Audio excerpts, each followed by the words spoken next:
And Jabez prayed and said, oh.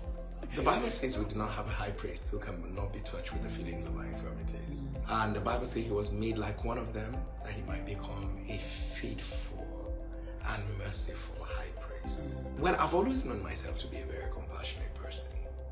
And then coming into ministry, and I realized that compassion is an inevitable tool for the miraculous. Every day I am greeted with all kinds of messages. You are seeing all kinds of situations. Let me give you an example. So how do you make this kind of prayer?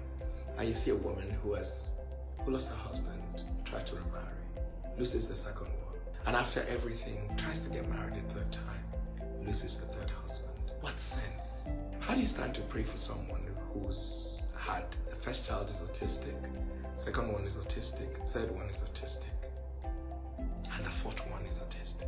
Now, these are the ones you know. Yes. These are the kind of people wake up in the morning and they discover they can't work. How do you, sincerely, except you're a professional, but if you're in touch with their pain, right? And if you're in touch with the way the people are feeling, you know, there are days I wish I can't feel that way, really. There are days when you're done and you come back home and you even cry 4 times, or maybe. People are struggling. People are going through a lot. It's a burden to do this. I want to see a world where the devil will not boast over people's life. I want to see that nobody is held down under the oppression of the enemy. I know I'm not called for everybody, but I know the people that I'm called for. And I cannot pretend that I don't know that I'm called for them. People who are in that last stages of cancer. And I'll stand on the altar and pretend like I don't know how they feel. These are real people with real issues. So if you've never known what it means to go 15 years, 20 years without a child, you don't know their pain. So don't let nobody sit back and say, oh, why is this? I am a man burdened. I wish I didn't have it.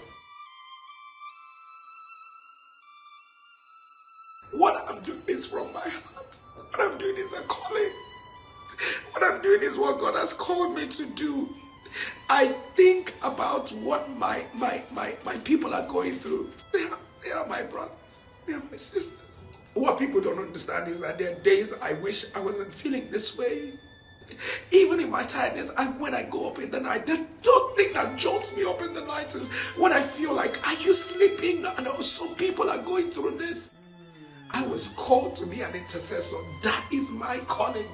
My joy is to find myself, even if I die in my assignment. In fact, how I want to die is dying doing what God has called me to do.